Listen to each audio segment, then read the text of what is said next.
우리가 요한복음 29번째 시간으로 다시 시작하라 라는 제목으로 같이 말씀을 나누도록 하겠습니다. 지난주에는 진리 안에 자유하라 그렇게 말씀을 나눴어요. 어떻게 한 주 동안 자유하셨습니까? 참 쉽지 않죠. 우리가 이 땅을 살아가면서 세상의 것으로부터 자유한다는 것 쉽지 않습니다. 그런데 우리가 좀 아까 찬양했던 것처럼 예수 안에 충만하면, 예수로 충만하면 세상에서로부터 우리가 조금은 자유로워질 수 있을 줄로 믿습니다. 왜 그런가 하면 내 안에 무엇인가가 가득히 채워져야 사람은 다른 것들로부터 좀 초연해질 수가 있어요. 그러지 않으면 다른 것들로부터 자유해지는 일은 결코 쉽지 않습니다. 그래서 하나님의 은혜가 우리 안에 부어져야, 하나님의 성령이 내 안에 충만해져야 내가 주 안에서 진정한 자유를 누리기 시작해요. 그래서 사도 바울은 로마서 11장에 보면 36절에 이렇게 말했어요. 이는 만물이 주에게서 나오고 주로 말미암고 주에게로 돌아가느니라. 만물은 주에게서부터 나온 줄로 믿습니다. 이 모든 것은 지금도 주로 말미암고 있는 줄로 믿습니다. 그리고 이 모든 것은 주님께로 돌아갑니다. 우리의 주인 되신 그 주님 앞에 우리는 늘 감사하며 살아야 될 줄로 믿습니다. 지난주에 그 사람들은, 유대인들은 이 율법으로 다 자유하지를 못했어요. 자기들이 율법을 잘 알고 있다고 생각했고 율법의 전문가라고 생각했는데 오히려 그 율법에 붙들려 있는 사람들이었고 매여 있는 사람들이었고 율법의 종노릇하는 율법주의자들이 되어 있었어요. 그러면서 스스로가 율법을 잘한다라고 착각했어요. 그래서 율법의 원저자이신 성령께서 우리에게 찾아오시지 않으면 우리는 하나님의 말씀이 하나도 깨달아지지 않아요. 그래서 예레미야 31장에 새 언약을 주셨는데 그 새 언약은 뭐였어요? 우리에게 다시는 하나님의 계명을 써주시는 게 아니라 어디에 새기신다 그랬어요? 우리의 마음에. 우리의 마음에 하나님의 말씀을 새겨주시면 그 마음이 우리의 마음을 굳은 마음에서 부드러운 마음으로 바꾸어 주시며 우리를 새롭게 하셔서 그 하나님의 마음, 예수 그리스도의 마음을 닮은 자가 되어 이 땅을 살게 하실 줄 믿습니다. 그렇게 될 때 우리는 뭐 하는가 하면 정말로 하나님을 사랑하고 이웃을 사랑하며 이 세상을 사랑하는 마음으로 살기 시작할 거예요. 근데 그러지 못한 사람 중에 대표적인 사람이 우리 지난 주일 저녁에 봤던 사울이었어요. 사울은 뭐에 매여 있는 사람이었을까요? 자리에 매여 있는 사람. 자, 사울이 왕 되도록 누가 시키셨습니까? 하나님이. 이스라엘을 왕으로 세우셨어요. 왕 될 때 사울이 뭐라 그랬어요? 나는 이스라엘 중에 가장 작은 자라. 예, 말 그대로 막내 지파, 사사기 때 700명밖에 안 남은 그 작은 지파 사람이었어요. 근데 그를 데려다 하나님이 왕을 세워놓으셨는데 문제는 왕이 되고 나서 그 왕이라는 자리에 매어버리는 바람에 그 왕자리 뺏길까 봐 평생 누구 쫓아다녀요? 다윗 쫓아다니다가 인생을 다 허비합니다. 하나님이 주신 자리이기 때문에 그 모든 것이 하나님의 것인 줄 알았으면 그 자리에 매이지 않았을 텐데 그러질 않고 그 자리에 매이는 순간 평생을 거기에 종노릇하며 살아요. 그래서 성령은 우리에게 오시면 우리 안에 있는 모든 수건들을 다 걷어내셔서 하나님의 말씀이 밝히 깨달아지게 하시고 죽이는 사람이 아니라 살리는 사람 되게 하실 줄 믿습니다. 오늘 1절에 예수님께서 감람산으로 가십니다. 그리고 거기서 뭐 하셨을까요? 예수님이 감람산 하시는 일이 늘 있어요. 그게 뭐냐면 기도하셨어요. 기도만 하셨겠습니까? 예수님 육신을 입고 있기 때문에 피곤하실 것 아닙니까? 거기서 쉬시기도 하셨습니다. 그리고 날이 밝았을 때는 다시 성전에 들어가셨어요. 그리고 거기서 뭐 하셨는가 하면 사람들을 가르치셨습니다. 예수님은 이 땅에 오셔서 공생애를 시작하시면서 공생애를 마칠 때까지 그리고 부활하시고 나서도 40일 동안 사도행전 1장을 보면 제자들과 함께 하시면서 뭐 하셨어요? 가르치셨습니다. 주님의 주된 사역 중에 하나는 가르치시는 사역이에요. 하나님의 나라를 가르치는 일에 끊임없이 열과 성을 다하셨습니다. 그러는데 3절을 보면 서기관과 바리새인들이 현장에서 음행하다가 잡힌 여인을 끌고 와서 그 가운데 세웠습니다. 예수님이 가르치고 사람들은 듣고 있고 그 가운데다 현장에서 간음하다 잡혀온 여인을 딱 세워놨어요. 그리고 그게 뭐라 그러는가 하면 선생이여 이 여자가 간음하다가 현장에서 잡혔나이다 하면서 이야기를 해요. 그러면서 이렇게 말하는 거예요. 5절 같이 읽겠습니다. 시작.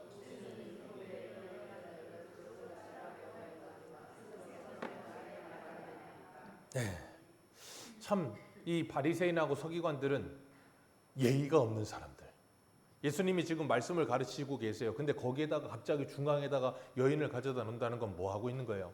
예수님이 말씀을 가르치는 일을 공개적으로 무시하고 막아버리는 일이에요. 참 예의가 없지요. 나중에 해도 될 일 아닙니까? 근데 그건 그 사람들에게 전혀 문제가 되지 않아요. 예수님이 방해를 받든 말씀을 가르치는 방해되든 그건 중요하지 않아요. 그러니까 우리가 살면서 이 가늠하다고 잡혀온 여인도 그렇지만 이 바리새인과 사두개인들, 이 서기관들도 보면 참 이해가 되지 않는 사람들이에요. 그러니까 우리가 세상 살다 보면 그런 사람들 있잖아요. 저 사람 왜 저럴까? 그런 사람 없으십니까? 아우, 저 사람은 왜 인생을 저렇게 살지? 아, 사람이 어떻게 저래?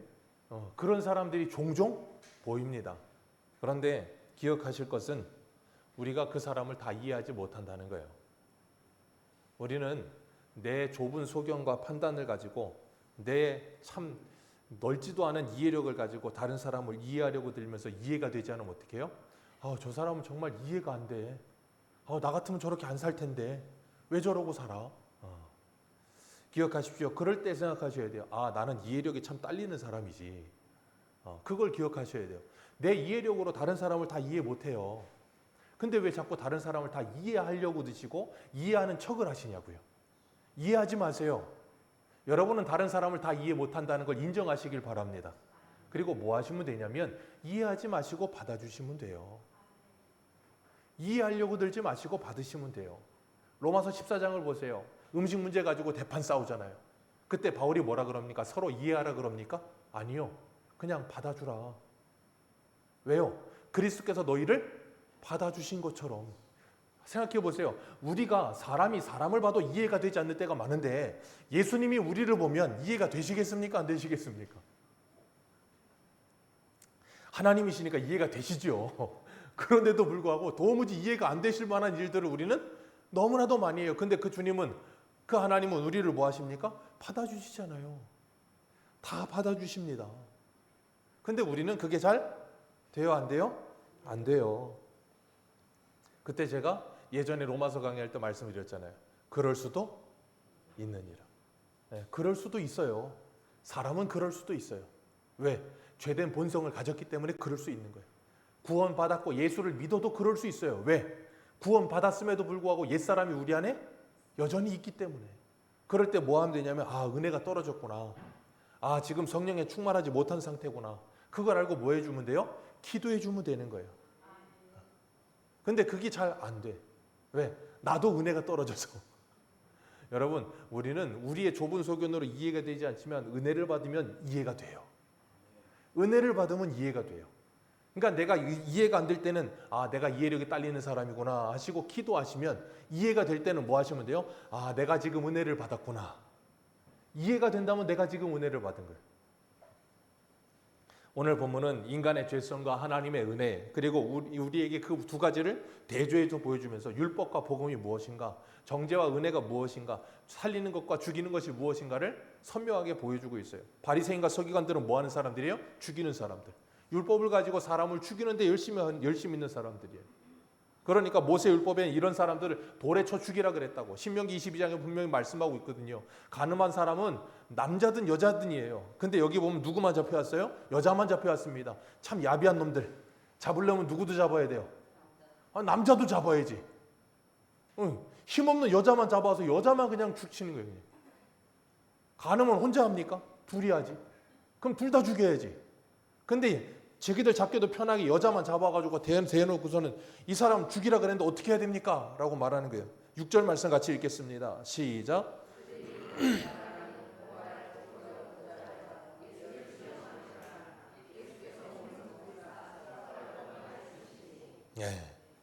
참, 이 사람들이 이렇게 하는 이유가 뭐라고요? 정말로 공의를 세우기 위한 게 아니라 예수님을 시험하고 잡으려고, 잡을 조건을 만들기 위해서 이렇게 하고 있다는 거예요. 참 너무한 사람들. 자기들 목적을 위해서라면 수단과 방법을 가리지 않는 사람들. 참 너무해요. 그런데 이 사람들이 분명히 6절에 고발할 조건을 얻으려고 예수님을 시험한다 그랬어요. 이 사람들 생각에는 예수님은 반드시 이 두 가지 답 외에는 더 이상 나올 게 없다. 두 가지가 뭐예요? 용서하라든가 아니면 돌로 쳐 죽여라. 그 두 가지 답 외에는 없다라고 이 사람들은 생각하고 이 질문하고 있는 거예요.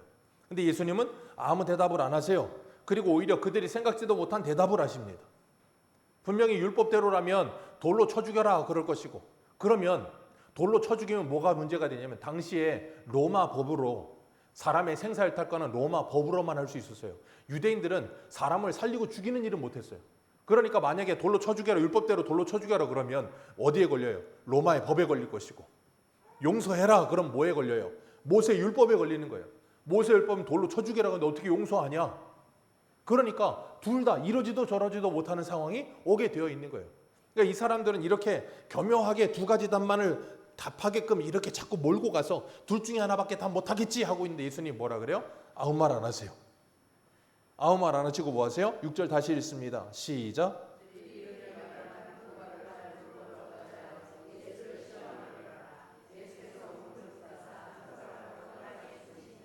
예수님께서 손가락으로 몸을 부셔서 땅에 뭘 쓰세요? 막 쓰십니다.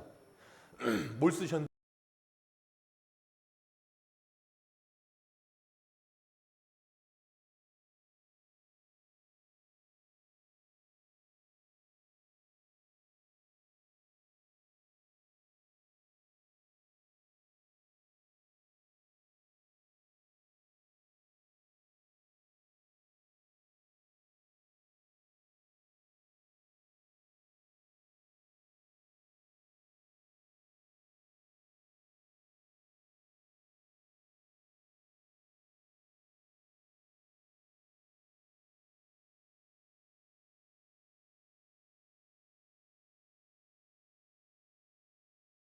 자,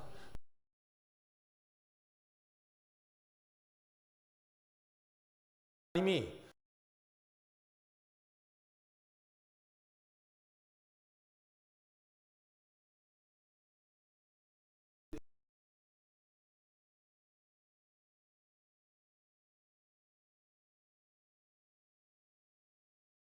뭐 했어요?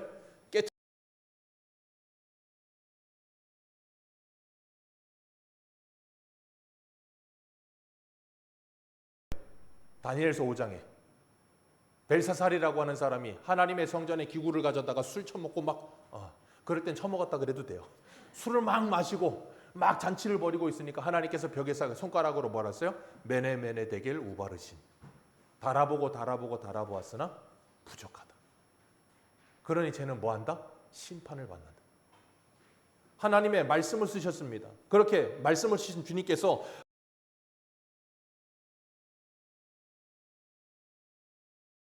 많은 학자들이 대부분 하는 말이 뭐냐면 십계명을 쓰셨을 것이다 그렇게 말을 해요.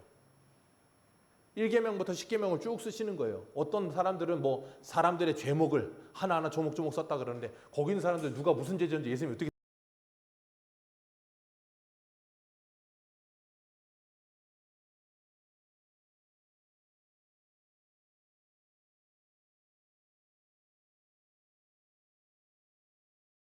뭘 느껴? 가책을 느껴. 자, 이거 원어에는 이 말이 없어요. 근데 한글 성경은 이 말을 추가해서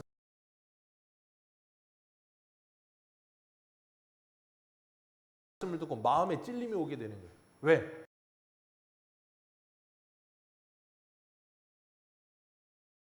방금 전에 돌을 들어서 죽이려고 돌로 치려고 그러고 예수님을 책잡으려고 종주목 대면서 계속 뭐 어떻게 해야 되냐고 막 질문하는 그 사람들은 그러고 있는 순간에는 자기들이 죄를 지었다고 생각을 해요? 못해요? 일도 못해요. 왜요? 나는 간음 안 했으니까. 그런데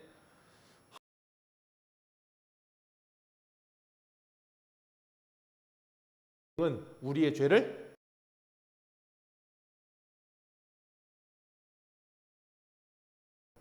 죄인 중에 괴수라는 게 자꾸 깨달아지는 거예요. 그래서 바울은 로마서 2장 1절에 이렇게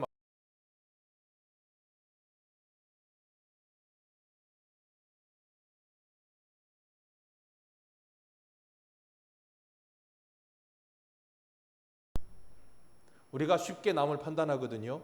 그런데 그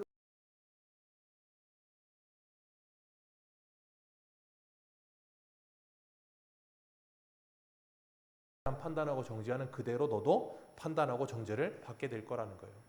그렇기 때문에 우리가 말씀을 가까이 하고 하나님의 말씀을 끊임없이 들으면 뭐 하게 되는가 하면 나도 저 현장에서 간음하다 잡혀온 여인과 똑같이 별반 다를 것 없는 죄인이라는 게 깨달아져야 정상이에요. 그리고 나면 그 사람을 향해 손가락질을 할 수가 없어요. 그 사람을 판단할 수도 없습니다. 왜요? 나도 똑같은 죄인이니까. 내가 판단할 수 있을 만한 자리에 있는 사람이 아니니까. 판단과 심판은 누가 하세요? 하나님이 하십니다. 우리 한 군데만 볼까요?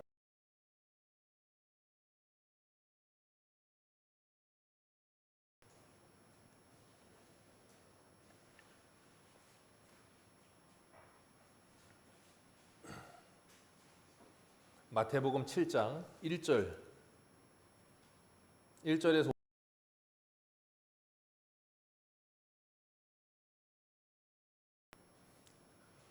마태복음 7장 1절에서 5절입니다. 같이 읽습니다. 시작. 비판하지 말라. 너희가 비판하는 그 비판으로 너희가 비판을 받는 것이요.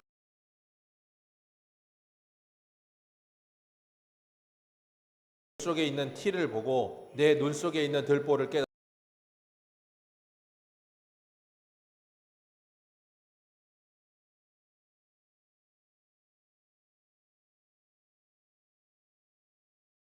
들보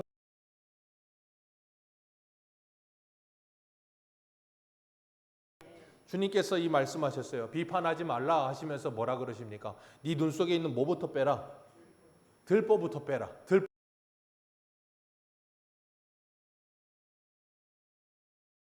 눈 속에 들어가 있으면 상대방이 어떻게 보인다 그랬어요 예전에. 티끌도 들보처럼 보인다고요.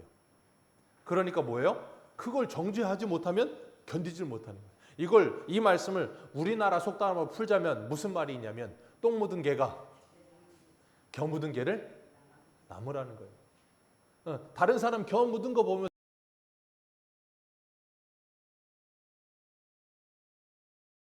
빼야 된다고 저거 더러운 사람이라고 막 그러고 있는 거예요.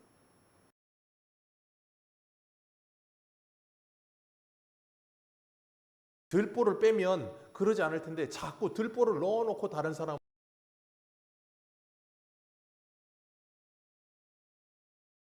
내 눈에 거슬려 보이기 시작하고 그리고 그것이 자꾸 내 눈에 자꾸 뭔가 그냥 자꾸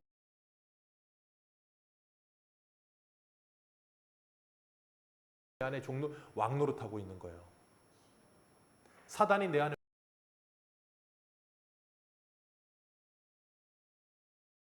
교회에서 권징이라는 것도 있어요. 7이라는 것도 있습니다. 그걸 안 할 수 없어요. 이 말씀처럼 판단하지 말라, 비판하지 말라 그랬다. 그래서 우리가 교회에서 올바른 권징하지 말라는 말은 아니에요. 그런데 그것이 올바르게 되어지려면 명분과 바른 말씀이 있어야 되는 거예요. 그것이 없이는 될 수가 없는 거예요. 그리고 우리가 다른 사람을 정죄하고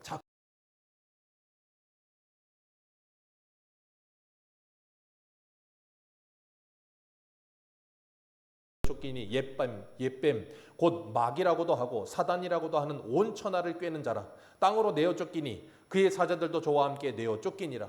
내가 또 들으니 하늘에서 큰 음성이 있어 가로되 이제 우리 하나님의 구원과 능력과 나라와 또 그의 그리스도의 권세가 이루었으니 우리 형제들을 참소하던 자 곧 우리 하나님 앞에서 밤낮 참소하던 자가 쫓겨났고. 아멘.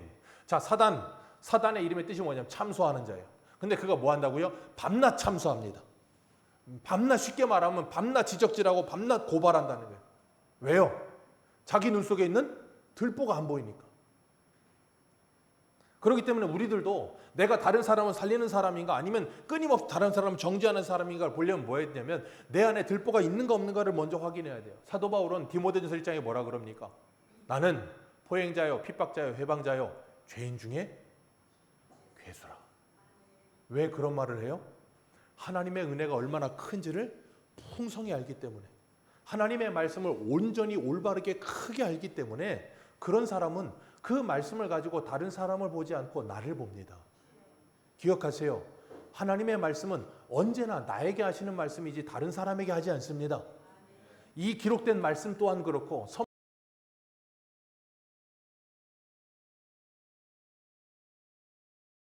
우리는 하나님의 말씀으로 내가 얼마나 큰 죄인인지를 깨닫고 내가 얼마나 하나님의 은혜를 받은 사람인지를 깨닫고 그리고 그 은혜에 젖어 살아갈 수가 있어요.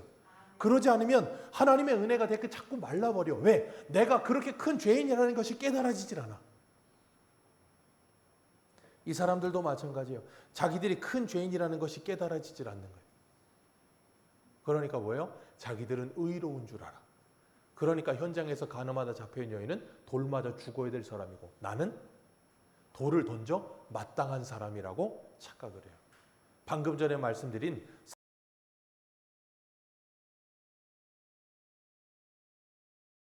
사울이라는 이름을 가졌을 때 그가 사도행전 8장을 보면 사도행전 7장에서 스데반이 설교하고 나서 뭐에 맞아 죽습니까?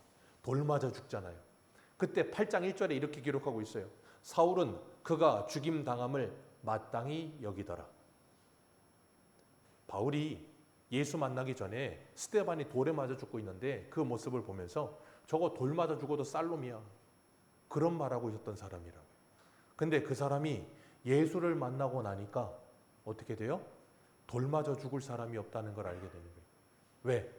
돌 맞아 죽을 사람이라면 내가 제일 먼저 맞아 죽어야 될 사람이라는 게 알아지는 거예요.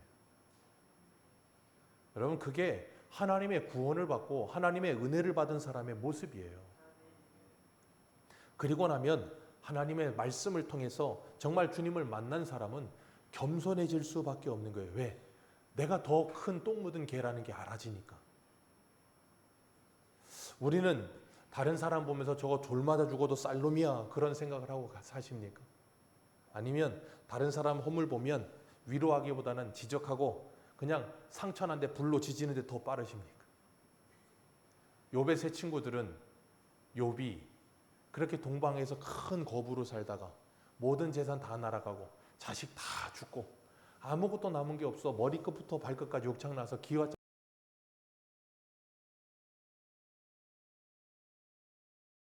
하나님 그냥 저주하고 죽어버려 그랬어요. 아내가 그런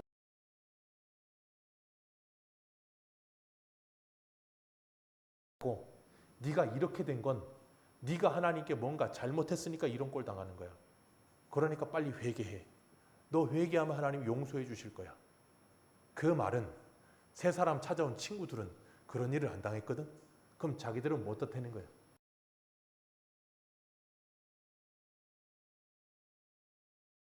그러면서 욥한테 뭐 하고 있어요?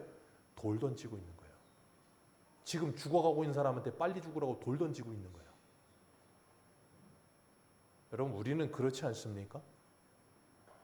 저와 여러분은 그런 삶 안 사십니까? 우리도 그럴 때 많다니까요. 힘들어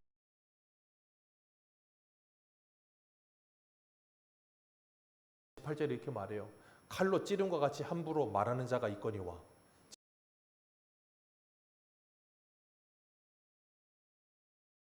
던지는 거예요. 사람을 살리는 말을 하는 게 아니라 사람을 죽이는 말을 하는 거예요. 다른 사람 잘못 보면 우리 생각해 보세요. 만약에 이렇게 현장에서 간음하다 잡혀온 여인이 만약에 이렇게 딱 섰다고 생각해 보세요. 이 사람 지금 저 어디 호텔에서 호텔 아니지. 저 어디 모텔에서 간음하다가 잡혀온 여인이라고. 여러분 그러면 여러분 만약에 그 여인 딱 서 있으면 뭐라 그러시겠어요? 아우 저런 거 그냥 귀신은 뭐하나 저런 거 안 잡아가고 그런 소리 안 하시겠어요?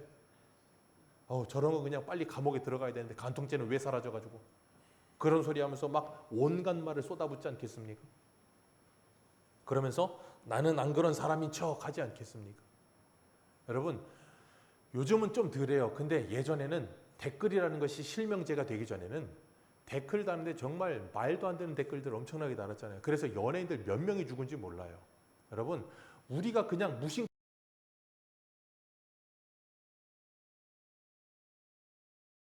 한 말 때문에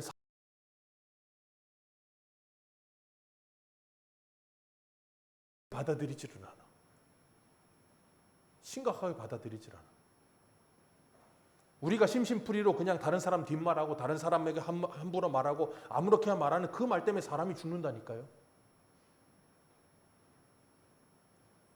근데 우리는 나는 그런 사람이 아니기 때문에 그런 말을 해도 돼라고 착각하는 거예요. 예수님이 마태복음 5장의 산상수훈에서 28절에 이렇게 말씀하셨어요. 나는 너희에게 이르노니 음욕을 품는 여자는 여자를 보고 음욕을 품고 여자를 보는 자마다 마음에 이미 간음하였느니라.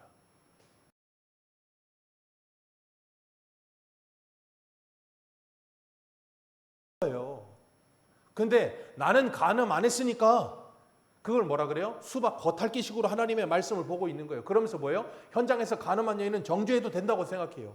나는 현장에서 간음도 안 했고 나는 다른 사람 보면서 음욕 품으면서 사람 본 적도 없어 라고 말을 하십니까? 그러면 야고보서 4장 4절을 보세요. 야고보서 4장 4절에 간음한 여인들아 세상과 벗된 것이 하나님과 원수됨을 알지 못하느냐? 그런즉 누구든지 세상과 벗이 되고자 하는 자는 스스로 하나님과 원수되는.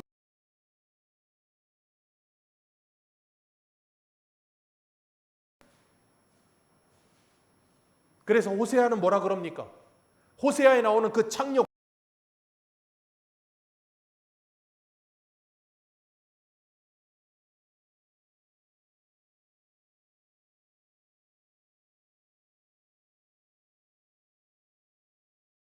때로는 하나님보다 더 그걸 좋아하지 않습니까? 하나님을 생각하지 못할 만큼 바쁘게 그런 것들에 집중하며 살지 않습니까? 마틴 루터가 그런 말을 했어요. 당신이 하루 중에 가장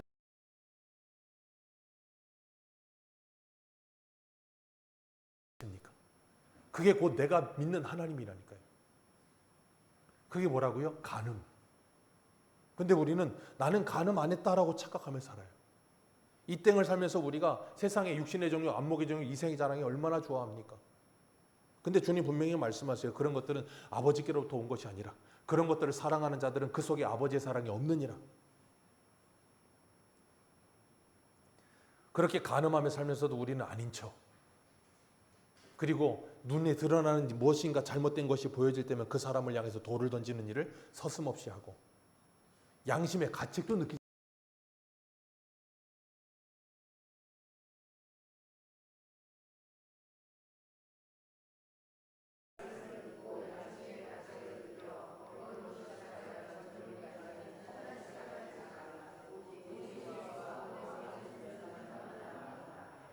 아멘. 너희 중에 죄 없는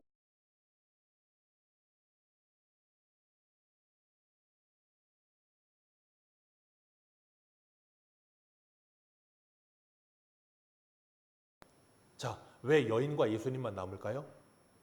그 여인을 정죄하고 판단하고 심판할 수 있는 사람은 누구라는 거예요? 예수 그리스도 외에 없다는 거예요. 누구도 없어요. 그런데 그 예수님이 그 여인을 향해 뭐라 그러세요? 10절 같이 읽습니다. 시작.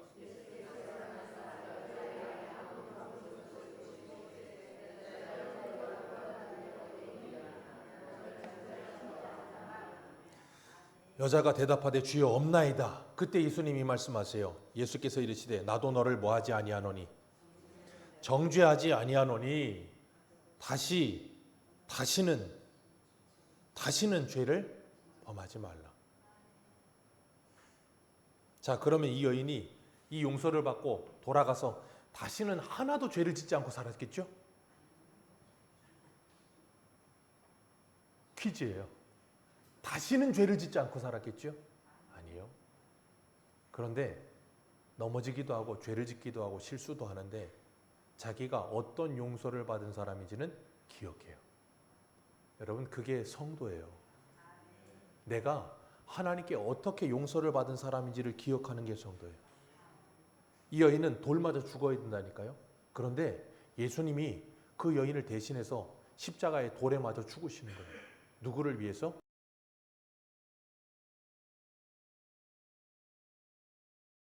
예수님이 다른 사람 욕하고 다른 사람 뒷말하고 다른 사람에게 말로 칼 던지듯이 막 정죄하고 다른 사람 판단하는 우리를 대신해서 십자가에 죽으셨다는 거예요. 그리고 주님께서 우리에게 이렇게 말씀하세요. 나도 너를 정죄하지 않는다. 그러니 가서 다시는 죄를 범하지 말아라. 로마서 5장에 그렇게 말씀하세요. 죄가 더한 것에 은혜가 넘친다. 그런다고 해서 우리가 죄 가운데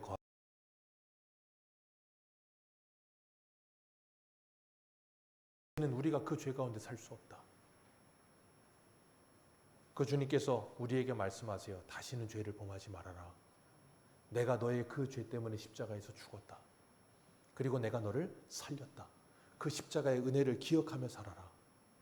오늘도 우리가 이 주님의 말씀을 들으시고 정말 그 말씀을 따라서 그 말씀이 내 마음에 새겨진 사람이 되어서 다른 사람을 정죄하거나 판단하거나 함부로 말하지 않고 그 굳은 마음은 이제 제거되고 내 안에 부드러운 마음을 가지고 다른 사람을 위해서 기도해주고 다른 사람을 살리는 말을 하며 이 땅에 하나님의 나라가 이루어지기를 바라는 마음을 가지고 사는 그 예수 그리스도의 마음이 저와 여러분에게 있어 다시 은혜로 시작하는 우리 새소망교회 되기를 주님의 이름으로 축복합니다.